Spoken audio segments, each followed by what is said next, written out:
પ્રભુ આપણા પાપો અનુસાર આપણો વ્યવહાર કરતા નથી, ન તો આપણા અધર્મ અનુસાર આપણને પ્રતિફળ આપે છે.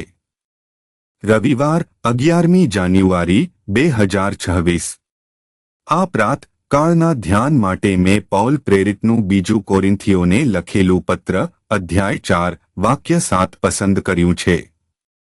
પરંતુ આ ખજાનો આપણા માટીના પાત્રોમાં રાખેલો છે, જેથી અતિશય શક્તિ ભગવાનની છે અને આપણી નથી, તે સ્પષ્ટ થાય. સુપ્રભાત પ્રિય ભક્તજનોએ. આપણે જે કંઈ છીએ તે સમસ્ત તેની દયા, કૃપા અને ઉદ્ધારના પ્રકાશથી છીએ. આપણામાં કોઈ કીર્તિ કે મહિમા નથી, બધું તેની કૃપાના પરિણામરૂપ છે. આવો આપણે આ પવિત્ર વચન પર ધ્યાન કેન્દ્રિત કરીએ. આજના ધ્યાનનો મુખ્ય વિષય છે, આપણે વિશે કંઈ નથી. પૌલ પ્રેરિત કોરિન્થીઓને સુસમાચારના દિવ્ય પ્રકાશ વિશે સમજાવે છે. તે દર્શાવે છે કે કેવી રીતે ઈસુ ખ્રિસ્તના પ્રકાશે જગતના અંધકારને તોડી નાખ્યો અને માનવજાતિને ઉદ્ધાર આપ્યો.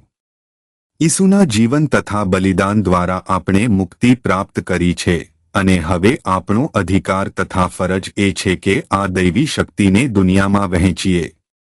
આપણે પ્રકાશના સહભાગી છીએ, ઉદ્ધારના અનુભવીઓ છીએ અને ભગવાનના વચનના ધારક છીએ.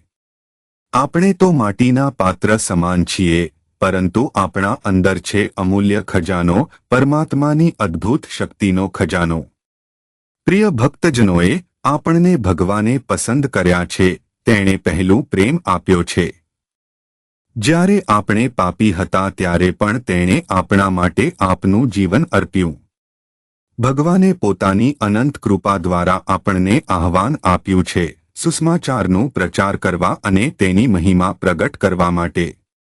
આપણે જાતે ક્યારેય શક્તિના સ્ત્રોત બની શકીશું નહીં, ન ઉદ્ધારના કારણ બની શકીશું. આપણે માત્ર સાધન છીએ, પવિત્ર વચનના વાહક છીએ, જે ઈસુ ખ્રિસ્તના પ્રકાશ, સત્ય અને પ્રેમને જગતમાં વહન કરે છે. તેથી સર્વ મહિમા, સન્માન અને આરાધના માત્ર પ્રભુને જ છે, આપણા વિશે નહીં, પરંતુ સર્વ બાબતોમાં ભગવાન વિશે જ છે. પ્રાર્થના. હે દયાળુ અને કૃપાસાગર સ્વર્ગસ્થ પિતા, અમે તારા અપરંપાર ઉપકારો માટે તને ધન્યવાદ અર્પીએ છીએ. તારા નામની સ્તુતિ કરીએ છીએ, કારણ કે તું અમને તારી સેવા માટે લાયક ઠેરવી છે. હે પ્રભુ, તું અમને તારી ઈચ્છામાં સ્થિર રાખજે, જેથી આપણે તારા સુસમાચારના સાધન બની તારી મહિમા વધારીએ. ઈસુ ખ્રિસ્તના પવિત્ર નામે આ પ્રાર્થના કરીએ છીએ. આમેન.